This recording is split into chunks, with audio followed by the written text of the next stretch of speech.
Pemerintah Kota Banjarmasin menyalurkan bantuan kepada korban musibah kebakaran di Komplek Asrama Polisi Bina Brata, Jalan Ayani Pal 4,5 Banjarmasin Timur.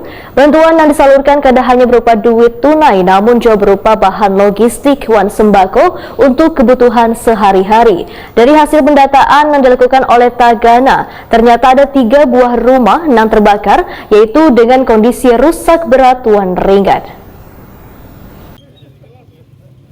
Pemerintah Kota Banjarmasin menyalurkan bantuan kepada korban musibah kebakaran di Komplek Asrama Polisi Bina Brata di Jalan Ayani Pal 4,5 Banjarmasin Timur jelang tengah hari Selasa 8 Maret 2022.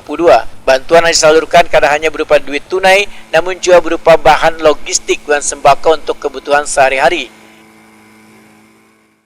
Ya, sini Pak. Pak, Bu. Iya. Dah. Wakil Wali Kota Banjarmasin Arifin Nur Wahetakuni Prima TV berharap bantuan yang diberikan dapat meringankan korban musibah kebakaran. Arifin Nur pun meminta Camat Wan Lurah dibantu PKK bisa melakukan pembekalan kepada warga dalam mencegah terjadinya musibah kebakaran.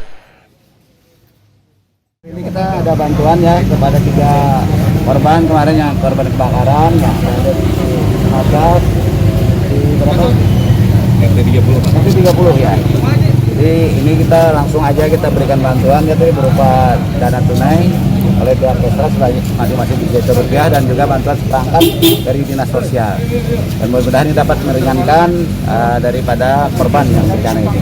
Mudah-mudahan kita doakan ya. Mudah-mudahan Banjarmasin setelah ini jangan ada lagi korban kebakaran.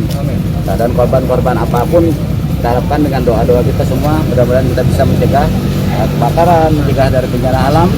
Dan mudah-mudahan kita bisa nyaman lah semuanya.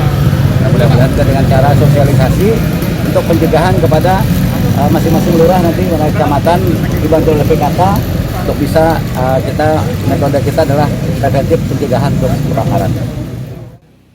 Musibah kebakaran di Komplek Asrama Polisi Bina Brata, Jalan Ayani, Pal 4,5 Banjarmasin Timur terjadi tengah hari Senin 7 Maret 2022 sekitar pukul 13.00 WITA. Dari hasil pendataan yang dilakukan oleh Tagana, ternyata ada 3 buah rumah yang terbakar yaitu dengan kondisi rusak berat wan ringan.